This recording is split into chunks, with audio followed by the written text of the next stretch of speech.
আসসালামু আলাইকুম প্রিয় শিক্ষার্থী বন্ধুরা, আশা করছি তোমরা সবাই অনেক ভালো আছো। আজকে আমরা অনুশীলনী ছয়ের কটা করব। আমাদের ছয় অনুশীলনী দুইটা আছে, একটা ক খ, একটা হচ্ছে ক এবং খ। আমরা তো ছয়ের কটা করব। দেখো তোমাদের কয়ে 1 নম্বরে কি লিখে রাখছে একটু ভালো করে খেয়াল করো। এখানে লিখা আছে যে অপ্রকৃত ভগ্নাংশে প্রকাশ করো। দেখবে নিচে 1 নম্বর লিখে মিশ্র ভগ্নাংশগুলো আছে।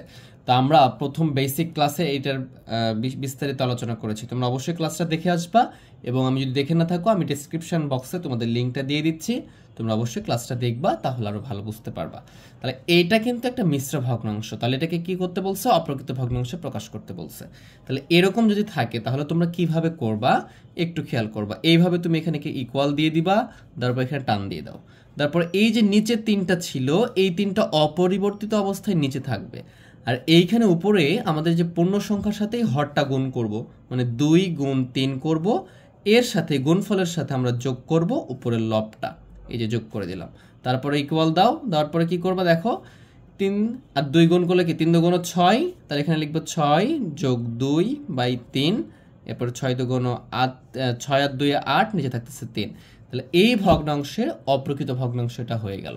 এটা আমরা খুবই দ্রুত পারবো এবং এইভাবে করলেও হবে, তুমি যদি মুখে করতে পারো সেটাও হবে। যদি শুধু এটা দেয় তাহলে এইভাবে করে দেখাবা।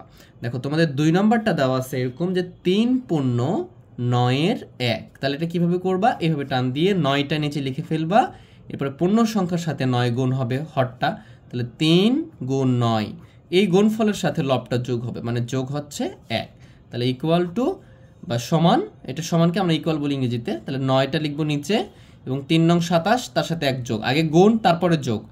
যোগ কিন্তু আগে করা যাবে না, আমরা বদমাস রুলস থেকে শিখেছি এটা, আমরা 4 অধ্যায়ে এই 3 অধ্যায়টা নিয়ে আলোচনা করছি, ঠিক আছে? 3 নং 27, তার সাথে 1 যোগ, কখনো 9 যোগ করে 3 10 30 কিন্তু হয়ে যাবে, তখন তা কিন্তু করা যাবে না, আগে গুণ তারপরে যোগ। 3 নং 27 আর 1 কত হচ্ছে 28, তাহলে 28/9 আমাদের এটা একটা অপ্রকৃত ভগ্নাংশ হয়ে গেল। তাহলে এইভাবে যতগুলো আছে তোমরা সবগুলো পারবা ইনশাল্লাহ। দেখো আমি তোমাদের করে দেখাচ্ছি 3 নম্বরটা। তো 3 নম্বরটাতে লিখা আছে যে 5 পূর্ণ 11 5, এটা আছে। হ্যাঁ, তাহলে এইটাকে যখন করবো তখন এবার সেম প্রসেস, এই 11টা নিচে থাকবে, পরে লিখতে পারো, কোনো সমস্যা নাই। জাস্ট পূর্ণ সংখ্যার সাথে হর, এটাকে আমরা কি বলি? হর, এটা লব। তাহলে একটা পূর্ণ সংখ্যা আছে, একটা লব এবং হর আছে, লব ছোট হর বড়, তার মানে এতটুকু হচ্ছে একটা প্রকৃত ভগ্নাংশ। পূর্ণ সংখ্যা এবং প্রকৃত ভগ্নাংশ থাকলে সেটা হচ্ছে একটা মিশ্র ভগ্নাংশ।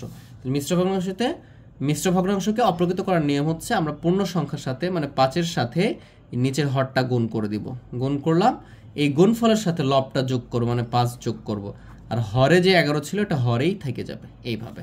তাহলে 5 আর 11 গুণ করলে 5 11 55, তার সাথে 5 যোগ করলে হবে কত? 60 বা 60, নিচে হবে কত? 11। তাহলে এইভাবে সবগুলো করতে পারবা, ঠিক আছে? আমি তোমাদের জন্য তো একটা রেখে দিই, সবগুলো কি করে দিব আমি?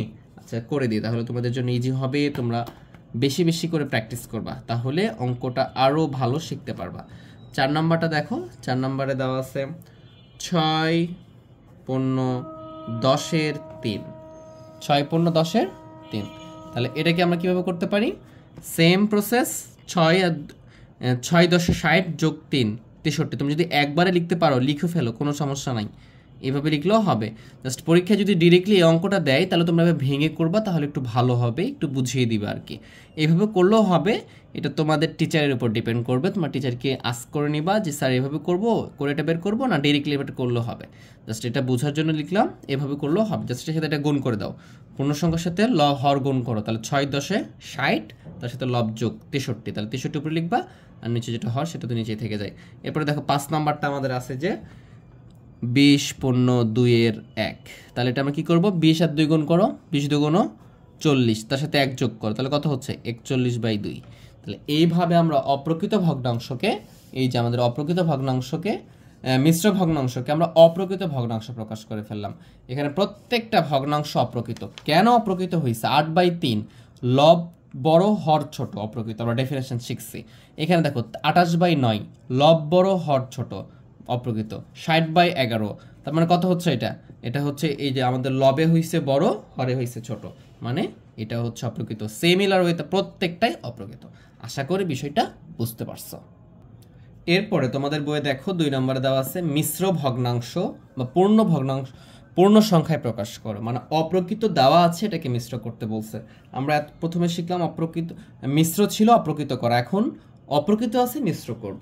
এই যে দেখো 1 নম্বরটাই দেওয়া আছে কিভাবে, এই যে দেওয়া আছে আমাদের 7/3, এটা সমান সমান কি দেখাবো আমরা এটাকে অপ্রকৃত মিশ্র ভগ্নাংশ বা পূর্ণ সংখ্যায় নিয়ে আসবো। কিভাবে এটাও শিখিয়েছে তোমাদের বেসিক ক্লাসে, তোমরা ক্লাসটা অবশ্যই দেখবা এবং আমি প্লেলিস্টে ক্লাসটার লিঙ্কটা দিয়ে দিব, আমাদের টোটাল প্লেলিস্টটাও দিয়ে দিব ইনশাল্লাহ ডেসক্রিপশন বক্সে, তোমরা সবগুলো দেখে দেখে অবশ্যই প্র্যাকটিস করতে পারবা। তাহলে এইটা করার নিয়মটা কিভাবে আমরা শিখেছিলাম, এইটা যে আমরা এই অংশটাকে কি করব, ভাগ করব। আমি যদি তোমাদেরকে একটু দেখাই আলাদা একটা পেজে, তাহলে দেখো আমরা এই যে এই উপরে যে 7 থাকে, এই 7কে আমরা ভাগ করি নিচের হর দ্বারা, মানে এটা হবে আমাদের ভাজ্য, এটা হবে আমাদের ভাজক, এরকম। যদি 7কে ভাগ করো কয়বার যাবে, এটা 3 দুগুণ 6, 2 বার যাচ্ছে, তাহলে 2 বার গেছে, তাহলে এখানে 3 দুগুণ 6 লিখো, এখানে কত আসতেছে নিচে 1। এই অংশটাকে আমরা কি করব, ভাগফলের সাথে এভাবে মাঝখান দিয়ে টান দিয়ে এই ভগ্নাংশ যেটা আমাদের অবশিষ্ট বা ভাগশেষ থাকতেছে এইটাকে আমরা লিখব উপরে লবে, আর আমাদের যেটা হরে ছিল সেটা হরে 3ই থাকবে আমাদের যে ভাজকটা ছিল। তাহলে এই যে আমাদের দেখো এখানে কত আসতেছে, এটা তো লিখে যাবে না, তাহলে এখানে 2 পূর্ণ 3-এর 1। এই যে দেখো এখন যদি তুমি এটাকে মিশ্রণ মনে করো, তাহলে কি দেখো 3 দুগুণ 6 আর 1 কত 7, 7/3 এটাও করতে পারো, আর এটা থেকে এটাও চলে আসতেছে 2 পূর্ণ 1-এর 3, এটা হয়ে গেল এই অপ্রকৃত ভগ্নাংশের মিশ্র রূপ। আশা করি বিষয়টা বুঝতে পারছো। তাহলে এইভাবে আমরা খুব সহজে এগুলো বের করতে পারবো, জাস্ট এটা দ্বারা ভাগ করবা, ঠিক আছে। এরপরে দেখো 2 নম্বরটা দেওয়া আছে আমাদের, 2 নম্বরটা দিয়ে রাখছে 21/5, এইটাকে আমাকে বলছে অপ্রকৃত মিশ্র ভগ্নাংশ প্রকাশ করতে।